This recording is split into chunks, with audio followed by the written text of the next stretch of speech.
Welcome back, everyone, to Pontos Fathom Hobbies. I've got these two scenarios from Conan by Monolith here in my hand. The Tower of the Serpent God, the Black Seers of Yimshop. I'm preparing for tabletop play. So I thought I'd bring back our miniature makeover series. So this is the long-awaited return of miniature makeovers, and it's part 2 of our Conan by Monolith Kingpledge tabletop miniature painting and miniature makeover series, episode 9. So I've got the scenarios painted. I got the scenarios printed out, and I've got the miniatures that'll be the focus of these two scenarios ready for makeover. Lots of skeletons here on the board. Also, we've got Conan, standard Conan miniature, and the Valeria miniature.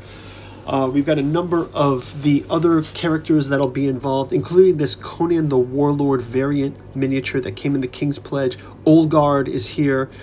And so the idea behind miniature makeovers is really to take models that I've already made tabletop ready, basically push them a bit more, going beyond just a base coat and a wash, sharpen up the details, and push the painting a little further to not only improve my painting, but also to make them look cool. So I'm going to go through the artwork on these miniatures, look for some details to add into them, improve the paintwork, and get them back on the tabletop. So for this episode, I'm really going to focus on the skeletons as a batch painting, but then I will go through the mummies, some of the demons, some of the villains here, and pick out some details to add to them and improvements. So with the character cards as an art reference, I can also pull down some additional details from the internet. So let's jump into this. Let's get painting.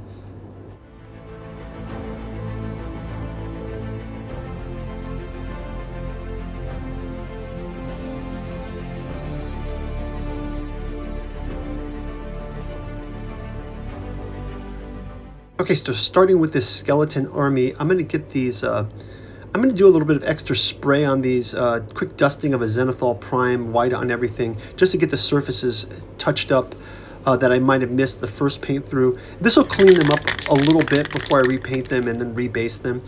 Then I've got, there's a lot of arms, bones, knees exposed, ribs exposed that I kind of missed on the first paint through.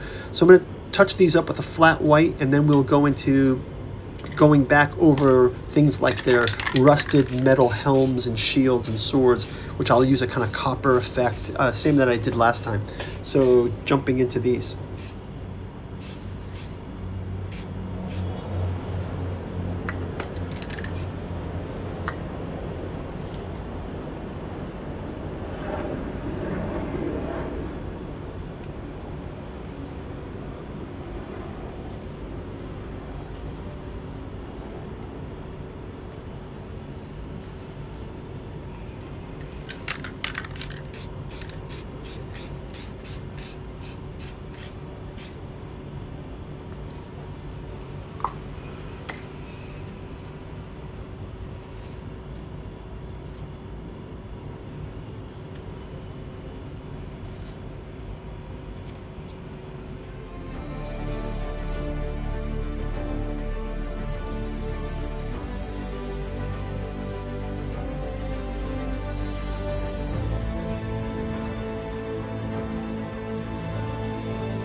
For Olgard Vladislav, I'm going to hit him up with some just standard red.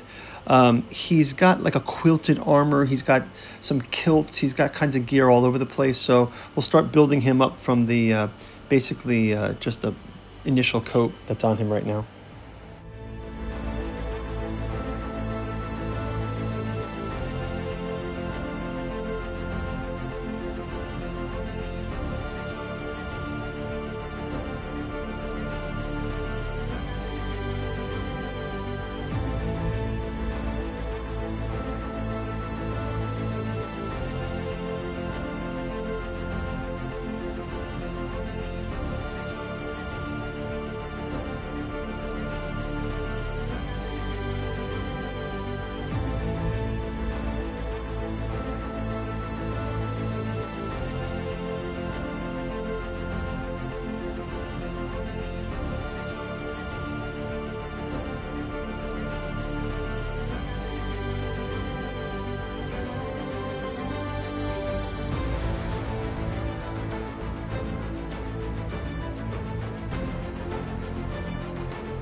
So one of the things we used is the XF copper to make a rust mix for the helmets. And that gave a bit of green and a bit of copper color to these skeleton helmets. We'll kind of go through some hero shots of the miniatures. We'll have a quick word from this channel's sponsor, and then we'll take you into some detailed shots. Thanks for watching. If you'd like to support our channel, we've got a bookstore link down in the description where you can check out our newest offering, the 2-volume Beatles Aeon, Esoteric and Occult Currents in the Beatles Area. Volume 1, Sun, Here It Comes. Volume 2, Where Nothing Is Real by Giuseppe Balsamo. You can check out our Alchemical Courtship in the Dreamlands, each volume taking place in one of Lovecraft's dreamland cities like Celophaeus, Dalathaline, Las Carcosa. Volume 7, The Freefall, Forgetting, and Distant Gravity Part 1 Against Azathoth. We've got the Dirges of the Alabaster Kings, as well as the Lost Cypria and our Artificial Psychology of Desiring Machine in Omnibus Edition. Also, our Alchemy and Anthroposophy in the Dune Saga. Special thanks to Nereus Media for their Xenodemonicon of Ben Samagos political satire, ending in the Trump trilogy. And finally, the 6 volumes of the Katu Journals out of Lovecraft's Providence by August Moldenhauer and Giuseppe Balsamo, also available in an omnibus edition. Now back to our program. Yeah, without further ado, let's take a look at the details and the hero shots.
Thanks everyone for all your support, and thanks for making it to the end of the video. If you'd like to see these in gameplay, we will have them on the tabletop in our scheduled play tomorrow. So we'll see you on the tabletop. Take care. Bye-bye.